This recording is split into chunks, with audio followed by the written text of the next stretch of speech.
അങ്ങനെ ഫുജേറിയ ഇവിടെ എല്ലാവർക്കും അറിയാവുന്നു. ഫുജേറിയെ കൊണ്ടുപോയി ഒരു വണ്ടിയിൽ. അവർ തന്നെ എൻ്റെ വീട്ടിൽ വന്ന് എന്നെ കൂട്ടിക്കൊണ്ടുപോയി. അവിടെ ചെന്ന് കഴിഞ്ഞപ്പോൾ 4 പേരൊന്നല്ലായിരുന്നു, അവർ 7 പേരുണ്ടായിരുന്നു. ഇന്ന് ഇവിടുന്ന് ആരും പോവില്ലടാ.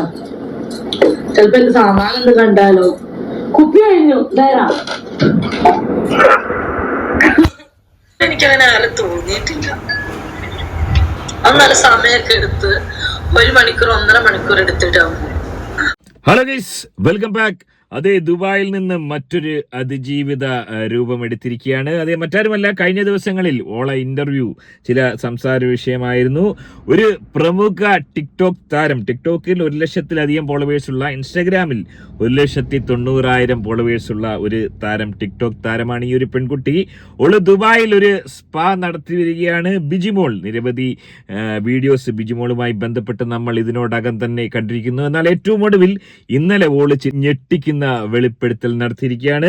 അതേ, കാര്യങ്ങൾ എങ്ങനെയൊക്കെയാണ് പോകുന്നതെങ്കിൽ 7 പ്രവാസികളായ പഹയന്മാര്, മലയാളികള് കൊടുങ്ങാനുള്ള എല്ലാ സാധ്യതയുമുണ്ട്. ഓല ജീവിതം തകർന്നിരിക്കുന്നു. എന്താണ് സംഭവിച്ചത്? ദുബായ് പോലീസ് ഇതിനോടകം തന്നെ ഇതുമായി ബന്ധപ്പെട്ട് അന്വേഷണം തുടങ്ങിയോ? എന്താണ് സംഭവിച്ചിരിക്കുന്നത്? വളരെ വിശദമായി തന്നെ നമുക്ക് പരിശോധിക്കാം. ഇതുപോലൊരവസ്ഥ ഒരു മസാജർക്കും ഉണ്ടാവാൻ പാടില്ല. വീഡിയോയിലേക്ക് പോകുന്നതിന് ആദ്യമേ വീഡിയോ കാണുന്നവർ വീഡിയോ ഒന്ന് ലൈക്ക് ചെയ്ത്, ഫേസ്ബുക്കിലും യൂട്യൂബിലും വീഡിയോ കാണുന്നവർ വീഡിയോ ഒന്ന് ലൈക്ക് ചെയ്ത്, ചാനൽ ഒന്ന് സബ്സ്ക്രൈബ് ചെയ്ത്, വീഡിയോ ഒന്ന് ഹൈപ്പ് ചെയ്ത് കാണാൻ ശ്രമിക്കുക. നമുക്കൊരു കസ്റ്റമറിൽ നിന്ന് നമ്മളെ മദ്യം മേടിച്ചുകൊണ്ട് വന്നിട്ട് ഇതേപോലെ മദ്യം ഫുഡൊക്കെ മേടിച്ചുകൊണ്ട് നൈറ്റ് വർക്കിന് പോയി. ദിവസത്തിൽ നൈറ്റ് വർക്ക് കിട്ടുമെന്ന് ചോദിച്ചു. ഞാൻ പറഞ്ഞു ഓക്കെ ചേട്ടാ, ഞാൻ വരാന്നൊക്കെ പറഞ്ഞു.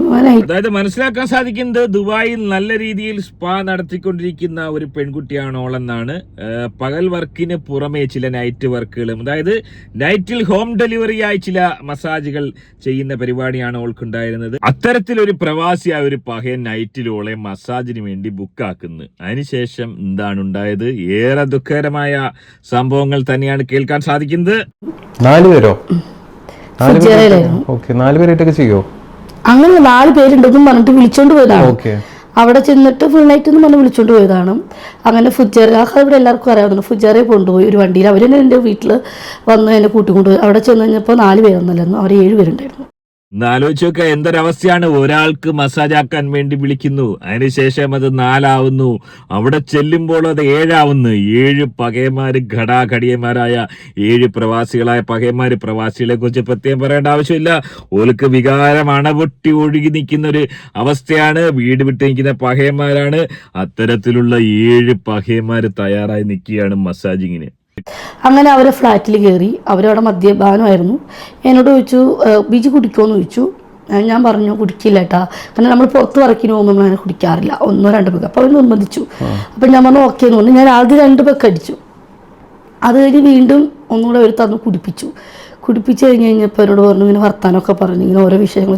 അത് 7 പ്രവാസികളായ കള്ളഹിമാറുകൾ, കടുത്ത മദ്യാസക്തിയുള്ള പഹയന്മാർ തന്നെയായിരുന്നു. ഒരു സമ്പൂർണമായ മദ്യപാനത്തിലേക്ക് പിന്നീട് അങ്ങോട്ട് കടക്കുകയാണ്. അതിനുശേഷം ഓളക്കൊണ്ടും മദ്യം കുടിപ്പിക്കാൻ തുടങ്ങിയതിന് ശേഷം ചില സംഭാഷണങ്ങൾ, പ്രവാസികളെ സംബന്ധിച്ചുള്ള, പ്രവാസികളുടെ ഉന്നമനത്തിന് വേണ്ടിയുള്ള ചില ചർച്ചകൾ തുടങ്ങി. പിന്നെ എന്താണ് ഉണ്ടായത്? അടുത്തൊന്ന് കയ്യിലും കാലിലും തിരുമുക, ചില കുറച്ച് നീങ്ങിക്കുക. അപ്പം അടുത്ത ഇവിടെ വന്ന് മുട്ടിയിരുന്നു. അങ്ങനെ നീങ്ങിയപ്പോൾ അവർ പറഞ്ഞു. അപ്പോൾ നോക്കിയപ്പോൾ ഒരു തന്നെ റൂമിൽ കൊണ്ടുപോയി. അതിൽ കുറേ ആൾക്കാരുണ്ട്, 6 പേരുണ്ടായിരുന്നു. അതിലൊരുത്ത റൂമിൽ കൊണ്ടുപോയിട്ട് മോശമായിട്ട് ആദ്യം എന്റെ കാലിന്റെ ഇവിടെ ഈ തൊടഭാഗത്താണ് എന്നെ കടിച്ചത്. അതേ, നമ്മുടെ പ്രതീക്ഷകൾ തെറ്റിയില്ല. നമ്മുടെ നാട്ടിൽ മാത്രമല്ല, പ്രവാസികളായ നിരവധി ആളുകൾക്കിടയിൽ കാമക്കടവുകൾ ധാരാളമായി കൂടി വരുന്നുണ്ട് എന്നുള്ളതിന്റെ വ്യക്തമായ തെളിവുകൾ തന്നെയാണ് ഓള് പങ്കുവെക്കുന്നത്. അതായത് ഓൻ ചെയ്ത് നോക്കുക, ഓളുടെ തൊടയിൽ കടിക്കാനുണ്ടായത്, അസ്ഥാനത്ത് കടിക്കുന്ന രീതിയിലേക്ക്. ഓന് വേറെ എന്തെല്ലാം ചെയ്യാം. ആ ഒരു പഹയന്റെ അവസ്ഥ നോക്കുക, ഓൻ തൊടയിൽ കയറി കടിക്കാനുണ്ടായത്. അതിൽ നിന്ന് തന്നെ മനസ്സിലാക്കാൻ സാധിക്കുന്നത് ഓനൊരു സമ്പൂർണ്ണ കാമക്കടുവയായി മാറുകയായിരുന്നു. ഞാൻ കാമക്കടുവ എന്ന് പറയുമ്പോഴത്തേന് അങ്ങനെ ഒരു സാധനം ഉണ്ടോ എന്ന് പല ആൾക്കാരും ചോദിക്കുന്ന പഹയന്മാരുണ്ട്. ഇപ്പൊ മനസ്സിലായില്ലേ, കാമക്കടുവയുണ്ട്. കാമക്കടുവകളാണ് ഇത്തരത്തിലുള്ള കലാപരിപാടികൾ കാണിക്കുന്നത്. എനിവേ, സമ്പൂർണ്ണ കാമക്കടുവയായി ഓൻ മാറിയെന്നാണ് ഓള് പറയുന്നത്. എന്നെ കടിച്ചെടുത്തു പുള്ളിക്കാരൻ, നന്നായിട്ട് കടിച്ചെടുത്തു. പാട് വന്നു. കടിച്ച് പാടെടുത്തു. അപ്പം തന്നെ ഞാൻ അയാളെ പിടിച്ച് മാറ്റി ഞാൻ റൂമിൽ നിന്ന് പുറത്തിറങ്ങി. അത് കഴിഞ്ഞപ്പോൾ എന്താണെന്ന് ചോദിച്ചു. അപ്പം ചേച്ചി സോറി സാരമില്ല എന്നാൽ ഒരു പെക്കൂടി അടിക്കാൻ വേണ്ടി അടുത്ത ആൾ കയറി.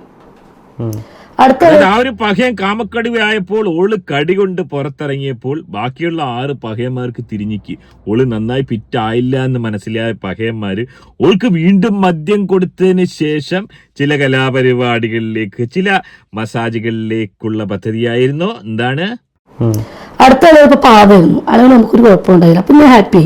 അത് അതിനുശേഷം മറ്റൊരു പകയും കയറുന്നു. ഓൻ മസാജ് കഴിച്ചതിന് ശേഷം ഓൻ അവിടെ കിടന്ന് ഉറങ്ങിയാണ് ഉണ്ടായത്. ഓനെ കൊണ്ട് ഒന്നിനും കഴിയാത്തൊരു പകയെ, നന്നായി കടുക്കാവെള്ളം കുടിക്കുന്ന ഒരു പകയനാണെന്ന് തോന്നുന്നു. ഓനെ കൊണ്ട് ഒന്നും സാധിച്ചില്ല. ഓനൊരു പാവപ്പെട്ടൊരു പകയൻ. എന്നാൽ അതിനുശേഷം പിന്നീടുണ്ടായത് ഏറെ ദുഃഖകരമായ സംഭവങ്ങൾ തന്നെയാണ്. അത് ഇതിൽ 3, 4, 5 അപ്പോഴേക്ക് ഞാൻ വഴക്കുണ്ടായിട്ട് എനിക്ക് ഇവിടുന്ന് പോകണം എന്നൊക്കെ പറഞ്ഞു ഭയങ്കരമായിട്ട് അവിടുന്ന് വിട്ടു പോകുന്നു. അവിടെ 4 പേരിൽ പൈസ തന്നില്ല, അവര് കാശും തന്നില്ല. കാശും തരാത്ത അവസ്ഥകളൊക്കെ വിട്ടു. എനിക്കാണെന്ന് വെച്ചാൽ കണ്ണിന് കാലൊക്കെ കടിച്ചെടുത്തില്ലേ. അത് ഞാൻ ലൈവിൽ അവരോട് പറഞ്ഞിട്ടേ. ഒന്നാലോചിച്ച് നോക്കുക, ലോകത്ത് ഒരു മസാജർക്കും ഈ ഒരു അവസ്ഥ ഉണ്ടാവാൻ പാടില്ല. 4 പഹയന്മാർ പൈസ കൊടുത്തില്ലെന്ന് മാത്രമല്ല കാലടക്കം കടിച്ചെടുക്കേണ്ടുന്ന അവസ്ഥ ഉണ്ടാവുന്നു. മനസ്സിലാക്കാൻ സാധിക്കുന്നത് ഈ ഒരു വെളിപ്പെടുത്തലോടുകൂടി, ഇതിനോടകം തന്നെ ഈ ഒരു വെളിപ്പെടുത്തൽ അറബി പോലീസിന്റെ ശ്രദ്ധയിൽപ്പെട്ടിരിക്കാൻ. ദുബായ് പോലുള്ളൊരു നഗരത്ത് ഇത്രയും അധികം കാമക്കടുവുകൾ ജീവിച്ചിരിക്കുന്നു എന്നുള്ളത് ഏറെ ഞെട്ടിക്കുന്ന വാർത്ത തന്നെയാണ്. 7 കാമക്കടുവുകളും ഉടൻ തന്നെ പിടിക്കപ്പെടാനുള്ള എല്ലാ സാധ്യതയുമാണ് കാണുന്നത്. എനിവേ ഏറെ ദുഃഖകരമായ അവസ്ഥ. ഈ ബ്രസ്റ്റ് എങ്ങനെ ഇത്ര വലുതായി? ഇത് ഇങ്ങനെ കുത്തിവെച്ചതാണോ? ഇത് സർജറി ചെയ്തതാണോ? ഇത് 7 പ്രവാസികളായ പഹയന്മാര് കയറി മസാജാക്കിയ ഓള മാറിടം എങ്ങനെയാണ് വലുതായെന്ന് ചോദിക്കാൻ മാത്രം ഈ വല്ലാത്ത ജാതി ഒരു ബെടക്ക് ഹിമാറ് തന്നെ. എന്റെ രൂപം ശരിയാണെങ്കിൽ ഇതൊരു ആസൂത്രിതമായ ഒരു ഓപ്പറേഷൻ തന്നെയായിരുന്നു. അതായത് ഓളുടെ വീഡിയോസിലുള്ള കുന്തളിപ്പ് നമ്മളെല്ലാം കണ്ടതാണ്. ഓളുടെ വീഡിയോസിലെ കുന്തളിപ്പ് കണ്ട ഈ പഹയന്മാര് 7 പഹയന്മാരും കൂടി ഒരു തീരുമാനമെടുക്കുകയായിരുന്നു. ഓള സൂക്കേടുകളൊന്നും മാറ്റി കൊടുത്താലോ എന്നുള്ളൊരു ചിന്ത പഹയന്മാർക്കുണ്ടായതിനു ശേഷം ഓളെ 7 പേരും കൂടി കൊണ്ടുപോയി. ഓളുടെ അവസ്ഥ വല്ലാത്തൊരവസ്ഥ. ഓളെ ഇഞ്ചപ്പരുവമാക്കിയെന്നാണ് മനസ്സിലാക്കാൻ സാധിക്കുന്നത്. എന്നാലും ഓൾ ഇപ്പോഴും ഫീൽഡ് വിട്ടിട്ടില്ല എന്നുള്ളത് ഏറെ ഞെട്ടിക്കുന്ന വാർത്ത തന്നെയാണ്. വല്ലാത്തൊരവസ്ഥ തന്നെയാണ് ഈ ഒരു മസാജർ പെൺകുട്ടിക്ക് അന്യനാട്ടിൽ ഉണ്ടായിരിക്കുന്നത്. ഇതുപോലൊരവസ്ഥ ഒരാൾക്കും, ഒരു മസാജർക്ക് ഇതുവരെ ഉണ്ടായിട്ടില്ല. എങ്ങനെയാണ് നിങ്ങൾ ഈ ഒരു വിഷയത്തെ വിലയിരുത്തുന്നത്?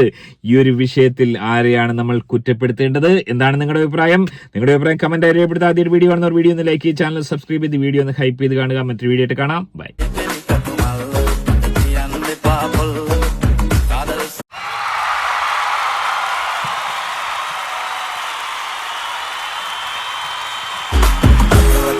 बदल का